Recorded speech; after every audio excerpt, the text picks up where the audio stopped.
Você que já ofertou, abra sua Bíblia. Evangelho de Lucas, capítulo de número 2, versículos de 1 a 7. Evangelho de Lucas, capítulo de número 2, versículos de 1 a 7.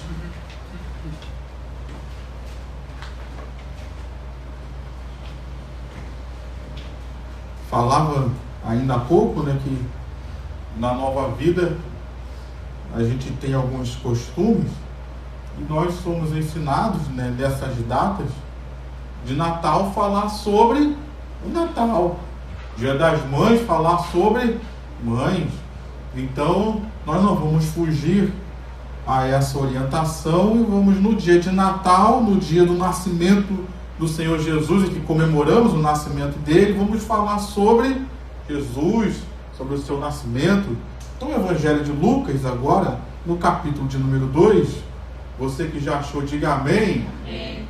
Diz assim a palavra do Senhor: naqueles dias, depois de João Batista ter nascido, naqueles dias foi publicado um decreto de César Augusto, que era o imperador romano, convocando toda a população do império para recensear-se.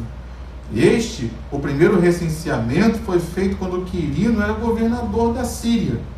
Todos iam alistar-se, cada um à sua própria cidade. José também saiu da Galiléia, da cidade de Nazaré, e foi para a Judéia, até a cidade de Davi, chamada Belém, por ser ele da casa e família de Davi, a fim de alistar-se com Maria, sua esposa, que estava grávida. E aconteceu que, estando eles ali, chegou o tempo de ela ter a criança. Então Maria deu à luz o seu filho primogênito, enfaixou o menino e o deitou numa manjedoura, porque não havia lugar para eles na hospedaria. Amém? Vamos orar, Pai. Nós estamos aqui nessa noite e viemos te pedir que o Senhor venha falar conosco através dessa palavra. Que ela venha trazer direção, que ela venha trazer esperança, que ela venha trazer alegria, que ela venha encontrar em nós, Pai, fé, e se não tiver fé em nossos corações, que através dessa palavra o Senhor possa reavivar a fé, produzir a fé em nossas vidas, e assim possamos viver uma mudança, um novo tempo, algo especial da parte do Senhor para as nossas vidas. Assim, Deus querido, nós oramos, entregando esse momento da Tua palavra em Tuas mãos, as orações que faremos, que todo mal caia por terra e a Tua palavra seja pregada com total liberdade. Assim nós oramos e Te agradecemos em nome de Jesus. Amém e amém.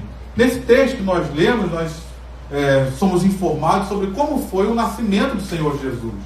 Jesus, ele nasceu em um momento, aos olhos humanos, meio movimentado, meio inesperado. É até interessante a gente pensar sobre isso, porque Jesus, ele era o Filho de Deus, não era? A gente leu ainda há pouco, Mateus capítulo 2, em que Jesus, já criança, já era adorado. Muito provavelmente aconteceu um pouco depois desses acontecimentos aqui, dos pastores e tudo, e logo depois chegaram os magos lá do Oriente. Então ele era o Filho de Deus, ele já era divino, mas as coisas aconteceram de uma forma meio que inesperada. E às vezes isso também acontece com a gente. Às vezes a gente vai vivendo a nossa vida, a gente vai vivendo e a gente tem uma falsa ilusão de que porque nós somos filhos de Deus, temos filhos de Deus aqui nessa noite. Amém? Graças a Deus. A gente não é divino não, mas a gente é filho de Deus. Às vezes, por sermos filhos de Deus, que tudo vai dar certo na nossa vida, que a gente não vai enfrentar desafios, que a gente não vai enfrentar problemas, mas a gente vê que na própria vida de Jesus, não foi bem esse jeito como muitos pensavam que talvez seria. Talvez até José e Maria pensavam, mas ele não era o Filho de Deus, e por que a gente está passando por isso tudo? Talvez hoje você esteja chegando em pleno dezembro de 2025, no penúltimo domingo do ano, pensando, por que minha vida está do jeito que está? Por que eu estou passando pelo jeito que eu estou passando? Eu não sou filho de Deus, eu não creio em Deus, Deus não me abençoa. Por que eu estou nessa situação toda? Talvez seja esse um dos questionamentos que povoam os nossos pensamentos, ou pensamentos de alguns aqui. E olhando para o texto, nós vemos que a mão de Deus estava sobre a vida de Jesus. Nós vemos que a mão de Deus estava sobre a vida de José e de Maria. E então eu já posso declarar que a mão de Deus está sobre a sua vida também. Talvez você não esteja entendendo as coisas, talvez algumas situações estejam te surpreendendo, mas eu vim aqui com uma palavra de Deus para você, já para acalmar o seu coração. A mão de Deus está sobre a sua vida. O poder de Deus está sobre a sua vida. Diga amém. E olhando para o texto, a gente vê duas situações que mexem um pouco comigo. E com você também, talvez. A primeira coisa que me chama a atenção é que o imperador romano, que não era crente, até porque naquela época não tinha cristãos ainda, né? Jesus estava nascendo, ele foi um instrumento de Deus para que a vontade de Deus acontecesse na vida de José e Maria. Será que hoje Deus pode usar um ímpio para me abençoar? Será que hoje Deus pode usar um ímpio, uma pessoa que não crê em Deus, uma pessoa talvez até inimiga do Evangelho, para me abençoar? Para fazer um decreto que vai me levar para aquilo que Deus quer na minha vida? Será que você crê nisso? Preste atenção, ele era um rei ímpio. E o decreto que ele trouxe, nessa nossa versão aqui, diz recensear-se. Mas você sabe o que está por trás do recenseamento? Algumas versões já estão trazendo. Era para pagar imposto. Então eles tinham que ir para Belém para se recensear e pagar o imposto ao Império Romano. Pergunta para o teu irmão, tu gosta de pagar imposto? Tu gosta quando vê a foto do leão lá? Agora pensa comigo, querido. Se a gente não gosta de pagar imposto para o nosso país, que é a nossa nação, imagina Israel ter que pagar imposto para o Império Romano, que era um império que subjugava a nação de Israel. Será que eles eram felizes por pagar aquele imposto? Imagina o pensamento de José e Maria. Tanta hora para esse ímpio endemoniado fazer esse decreto.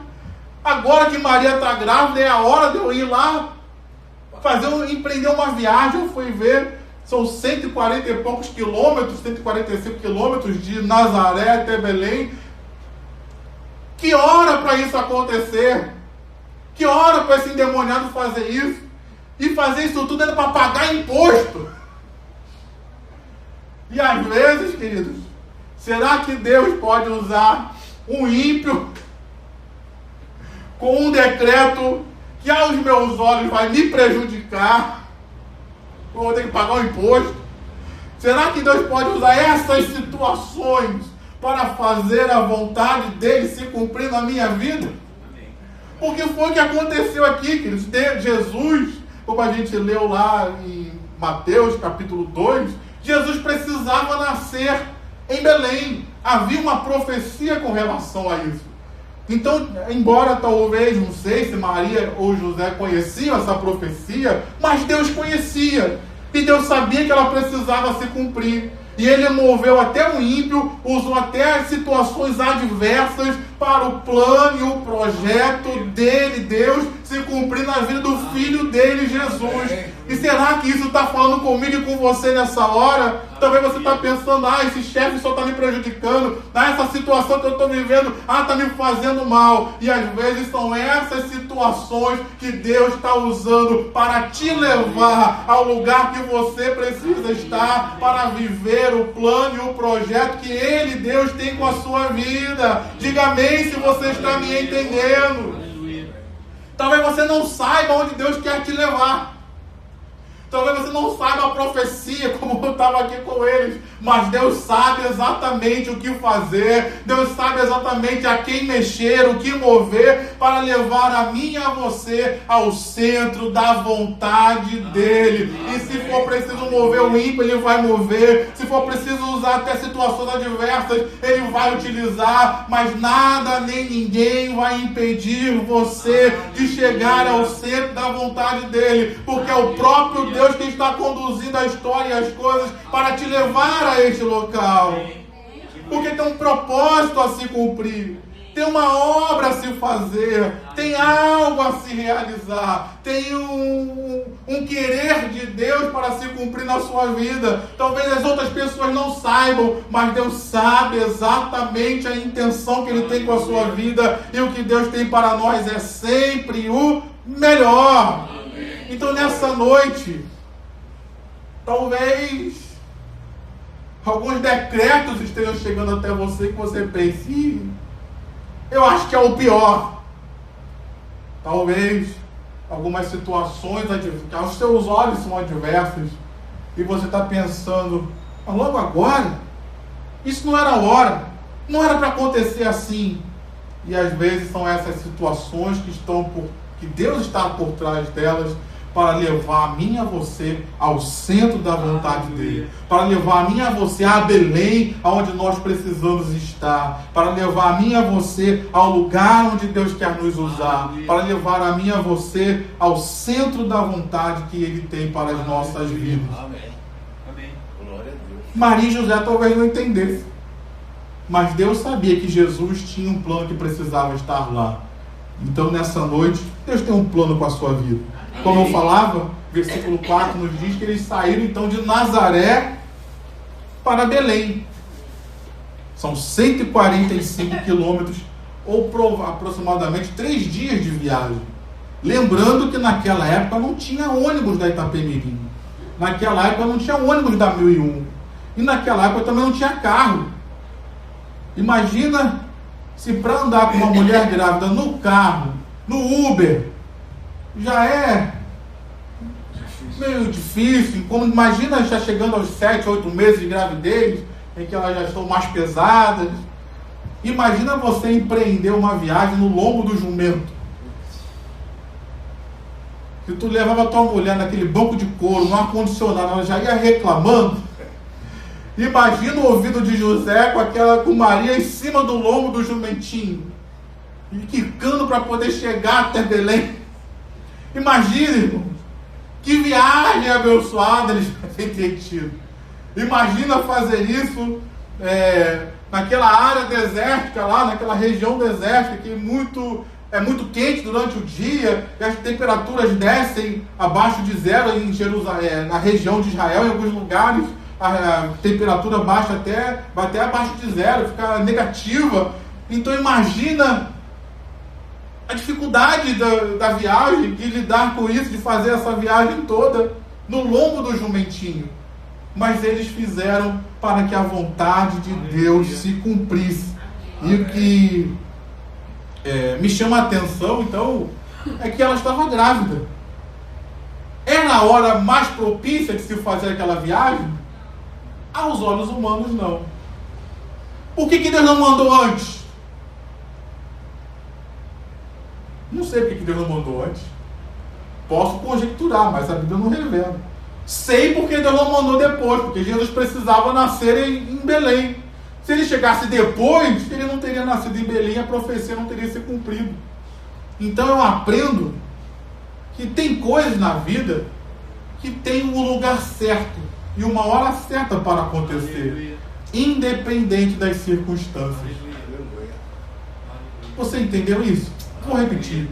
Tem coisas na nossa vida que tem um lugar certo, uma hora certa para acontecer, independente das circunstâncias. Por exemplo, na época da pandemia, teve mulheres que engravidaram? Teve. Era a hora mais propícia? Não. Mas se Deus tinha um projeto com aquela criança, Deus tinha um projeto com aquela família, aconteceu ou não aconteceu? Aconteceu, Era a hora mais propícia? Não. Mas as coisas acontecem. Deus tem um propósito com a sua vida. E talvez você esteja pensando, não é a hora mais propícia de acontecer. Não importa, mas se Deus tem um propósito, os sonhos de Deus vão se cumprir. O propósito de Deus vai se cumprir. Ainda que precisem milagres acontecerem, Deus vai fazer com que as coisas aconteçam para que a vontade dele se cumpra. Ah, mas não é a hora mais propícia. Não importa. Deus não precisa de tempos favoráveis, de situações favoráveis para abençoar e fazer cumprir a sua palavra no meio do seu povo. Ele é Deus de milagres, diga amém. E Ele vai fazer um milagre na sua vida, ainda que não seja a hora mais propícia. Um milagre ainda pode, e eu vou profetizar que vai acontecer no meio das suas impossibilidades, no meio das suas situações impróprias. Um milagre vai acontecer. Amém, meu irmão? Era arriscado eles saírem de Nazaré para Belém, naquele tempo, empreender aquela viagem com uma mulher grávida. Era arriscado. Talvez até eles tenham ido sozinhos, não foi uma caravana, talvez eles podem ter ido sozinhos, então era mais arriscado ainda. Mas me chama a atenção o versículo 6. Porque o versículo 6 diz: estando eles ali, estando eles em Belém. Era arriscado? Era. Mas eles chegaram aonde precisava chegar. Era difícil? Era. Era a hora talvez não melhor? Era. Mas eles conseguiram chegar ao lugar que precisavam chegar. E eu vim trazer uma palavra de Deus para você também. Você pode estar achando que é difícil. Eu seguir esse caminho pode ser até arriscado. Mas Deus está dizendo para mim e para você: eu estou com você. Eu estou cuidando de você. E se eu estou orientando para você ir, eu vou trilhar esse caminho com você. E vou fazer você chegar até ali. O local aonde eu tenho para a sua vida. Então nessa noite, meu irmão, talvez estejamos terminando um ano com desafios diante de nós. Talvez você esteja preocupado com o ano de 2026, como é que vai ser esse ano, e Deus está dizendo para mim e para você: eu estou com você, eu vou trilhar esse caminho e você vai chegar. Você vai chegar, se arrisca, mas se arrisca com fé, porque você vai chegar aonde Jesus quer te levar. Você vai chegar onde precisa estar para cumprir a palavra. Você vai chegar. Tem profecia sobre a sua vida, tem promessa sobre a sua vida. Eu e você vamos chegar nesse lugar da promessa, vamos chegar nesse lugar da vitória, vamos chegar no lugar da bênção, porque Deus está conosco, e se Ele falou, Ele garante a nossa vitória. Diga amém. Amém, meu irmão? Você vai chegar. Você pode dizer para alguém: você vai chegar no ali da tua promessa, no ali da profecia. Você vai chegar no ali da vontade de Deus. Você vai chegar, porque é Deus quem te garante. Amém, meu irmão? Para eu terminar, não é à toa que eu botei esse tema, lugar para Jesus, porque eles chegaram naquele local, e o versículo 7 faz questão de dizer que Jesus foi parar num estábulo. Não foi dado a ele um berço. Foi improvisado ali na manjedoura, que é o local onde o animal se alimentava. Podia ser, às vezes a gente vê algumas fotos aí da manjedoura, como se fosse algo de madeira. É um tipo de manjedoura. Mas acredita-se que a manjedoura onde Jesus ficou era escavada na pedra. Era uma caverna, o estábulo era como se fosse uma caverna. Então a manjedoura estava escavada ali na pedra. E Jesus foi enfaixado e colocado naquele lugar, porque não havia lugar para eles nas estalagens, na hospedaria. É como se eles chegassem lá e o Belém Palace Hotel, não é Copacabana, porque Copacabana é aqui no Rio, mas o Belém Palace Hotel não tinha vaga para eles. De repente foram, sei lá, no Flórida, na rede Windsor, e não tinha vaga para eles. De repente foram nos albergues e não tinha vaga para eles.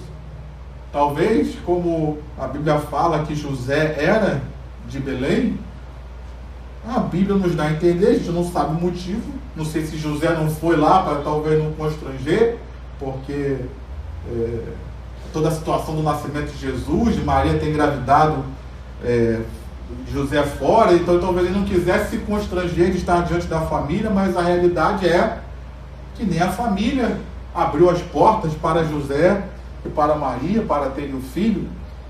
Então, em diversos lugares, em diversas portas que eles bateram, não foi achado lugar para eles. O único lugar que alguém se lembrou e quis disponibilizar foi uma estrebaria, o lugar onde estavam os animais, um estábulo, o lugar onde... E ali talvez tenha sido até um lugar de misericórdia do dono do estábulo. Falou, pô, ele está aí com uma mulher, e a mulher é grávida, não tem como botar ele aqui, pelo menos arrumar um lugar para ele. Porque isso talvez nem outras pessoas se preocuparam, mas alguém se preocupou em ao menos arrumar um lugar para que eles pudessem pousar ali. E isso me chama a atenção, queridos. Porque será que hoje há lugar para Jesus nas nossas vidas? Amém. Será que hoje há lugar para a vontade de Deus nas nossas vidas? Porque isso é uma coisa que me chama a atenção, queridos. Não estou falando de estado, mas estou falando do coração. Será que há uma disponibilidade em nós para aquilo que Jesus quer fazer em nossas vidas? Será que há ainda fé em nossos corações para que Jesus faça aquilo que Ele quer fazer em nossas vidas? É interessante de observar, segundo a tradição cristã, os hotéis, as estrebarias, as hospedarias, as hospedarias daquele tempo, a grande maioria acabou, querido. Mas esse local que foi colocado Jesus, ainda hoje segue a tradição cristã. Se você for a Belém, tiver essa oportunidade de ir a Israel, ainda hoje o local que acredita-se que Jesus ficou está lá como lugar de visitação. Aqui Jesus foi onde ele nasceu. Então aquelas coisas, as outras pessoas que rejeitaram a Cristo, cadê elas? Cadê a casa delas? Tudo se perdeu no tempo. Mas a casa que foi entregue a Jesus, o local, o estábulo que foi entregue a Jesus, ainda hoje está lá. Entre aspas, para a glória de Jesus, apontando o nascimento dele. Amém. Você já imaginou que algo que Deus faz na sua vida hoje pode perpetuar para a sua família, para as suas próximas gerações? De repente a fé que começa na sua vida hoje vai gerar vários e vários cristãos, vai gerar pastores, vai gerar missionários, vai gerar homens e mulheres de Deus. Algo que Jesus começa na sua vida hoje, na nossa família hoje. Mas será que nós estamos abertos para isso? Porque eu imagino que eles bateram em diversos lugares. E talvez tenham batido em lugares até de, vamos dizer assim, melhor equipados. Mas aqueles que abriram a porta para Jesus foi aqueles que Deus usou.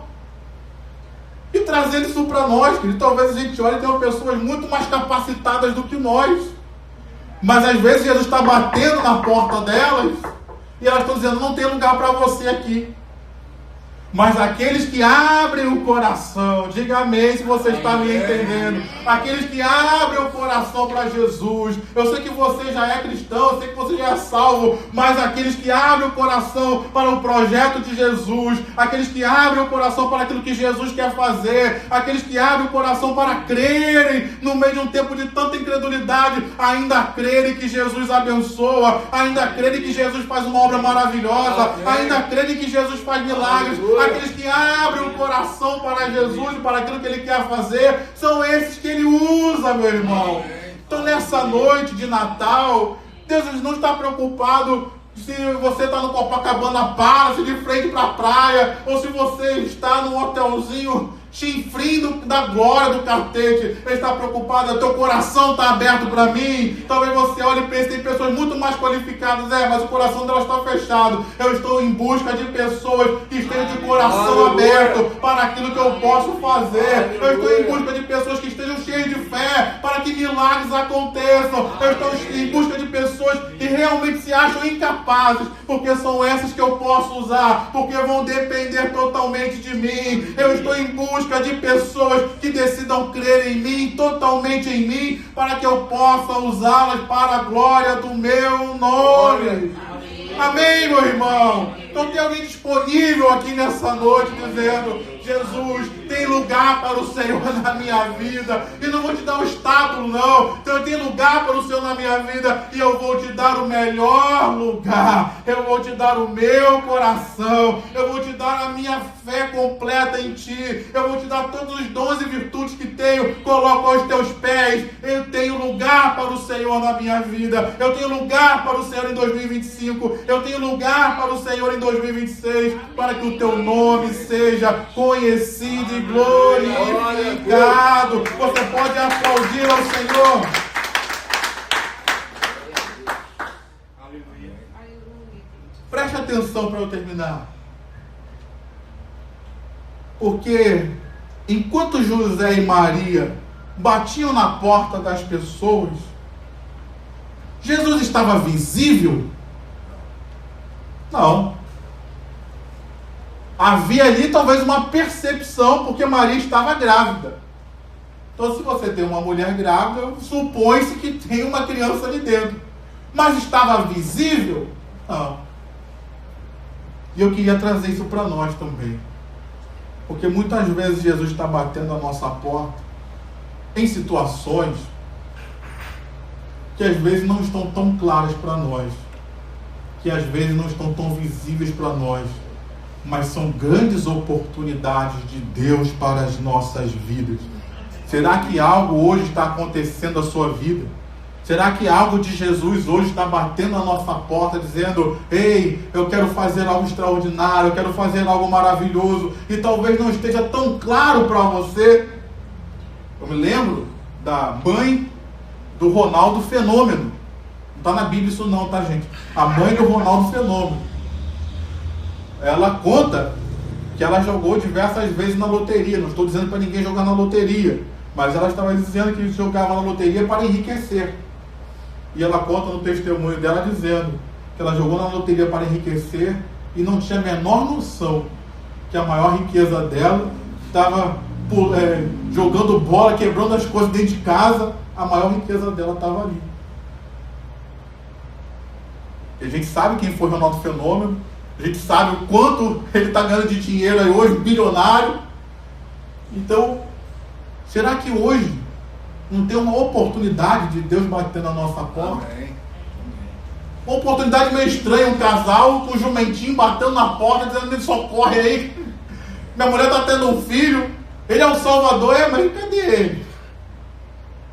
Talvez algo esteja batendo na nossa porta, da parte de Jesus, que não está tão visível, mas como o pastor Roberto falou, já tem um sinal, já está grávida. Eu não estou vendo, mas se está grávida, uma hora isso aí vai sair.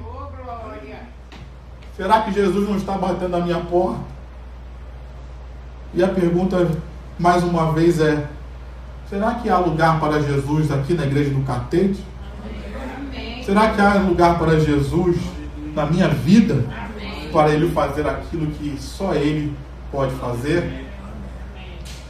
E aí eu pensando sobre isso, naquela criança, numa manjedoura, num estábulo, numa situação completamente inesperada, algo iniciou ali, a salvação da humanidade. Se a gente pensar que hoje há bilhões de pessoas cristãs no mundo inteiro, estima-se que tem mais de 1 bilhão de pessoas cristãs no mundo hoje. Se a gente pensar que essas 1 bilhão de pessoas que vivem hoje, esse movimento todo, ele perpassou aproximadamente 2.000 anos, quase 2.000 anos.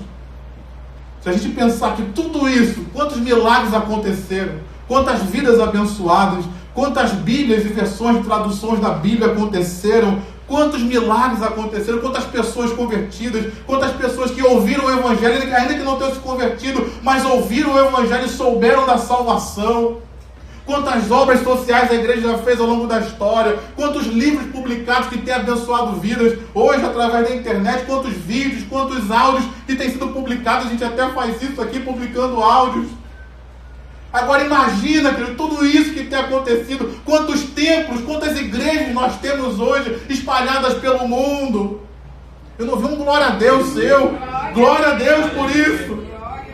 Mas se a gente pensar que tudo isso começou lá na manjedoura,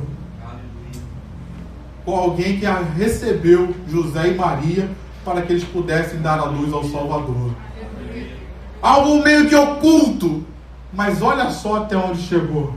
E olha só até onde vai chegar, quando nós chegarmos lá na glória, então, aí que a gente vai ver o que a vida de Jesus gerou. Será que hoje isso pode acontecer na minha vida?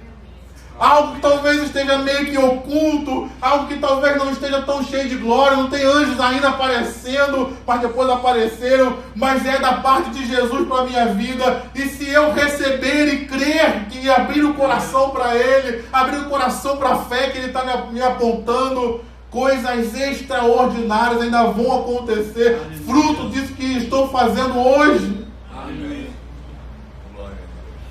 Então eu pergunto, há lugar para Jesus? Há lugar para Jesus em mim, hoje, para que Ele faça os milagres que Ele quer fazer? Se há lugar, se coloque de pé. Se há lugar no seu coração,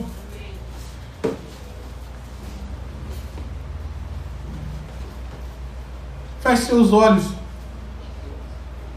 Estamos aqui nessa noite, Pai. Noite de clamor, noite de oração, noite, Pai querido. Estamos às vésperas aí do Natal, em que celebraremos o nascimento do Senhor Jesus, independente se foi dia 25 ou não, mas nós estaremos celebrando o nascimento de Jesus. E assim como aconteceu aqui nesse texto, nós queremos dizer que há lugar para o Senhor em nossos corações. Você pode dizer isso, eu não posso dizer isso por você. Diga, Jesus, Senhor, há lugar para o Senhor no meu coração. Há lugar para o Senhor na minha vida. Às vezes tem pessoas que estão tão ocupadas que falam para Jesus, Jesus, não vem agora não, eu estou cheio de ocupação, tem muita coisa para fazer. Nessa noite eu quero dizer, Pai, hoje nós estamos muito ocupados. Hoje nós temos tantas responsabilidades. Mas nessa noite eu quero dizer, há lugar para o Senhor Jesus na minha vida. Há lugar para mim, para o Senhor Jesus no meu coração. Enche-nos do Teu Espírito, Pai. E venha encher os nossos corações da Tua presença, para que o Senhor faça aquilo que o Senhor quer fazer nas nossas vidas. Leva-nos para o lugar que precisamos estar, Senhor. Leva-nos para o centro da Tua vontade. O centro da vontade do Senhor para José, Maria e Jesus não era Nazaré, era Belém. Então, Pai, leva-nos para lá. Usa-nos, usa, Pai, até pessoas, sejam elas cristãs ou ímpias. Usa, Pai, até situações adversas. Como diz a Tua palavra, que todas as coisas cooperam para o bem daqueles que amam a Deus e são chamados segundo o seu propósito. Talvez hoje tenham pessoas aqui vivendo situações adversas, pensando que é o pior. E Deus está dizendo, calma, eu estou no controle da tua história, estou no controle da história do mundo. Eu estou te levando para o centro da minha vontade. Eu estou te levando para o ali de Deus, para você viver tudo aquilo que eu prometi para você nessa terra. Então, Pai, abençoa nossas vidas, nos sustenta nesses processos, ó Pai, e cumpra a Tua palavra, o Teu propósito com as nossas vidas e através das nossas vidas. E que esse abrir de coração, esse lugar que damos para Jesus, possa gerar muitos frutos já nesta terra, na nossa vida, na posteridade e para a eternidade, para a honra e glória do Teu nome. É que nós oramos e Te agradecemos em nome de Jesus. Diga amém, diga glória a Deus e aplauda o Senhor com o seu melhor. Repita aí mais uma vez, Jesus, há lugar para o Senhor na minha vida. Amém? Com essa palavra do seu coração, quero encorajar você a trazer sua oferta.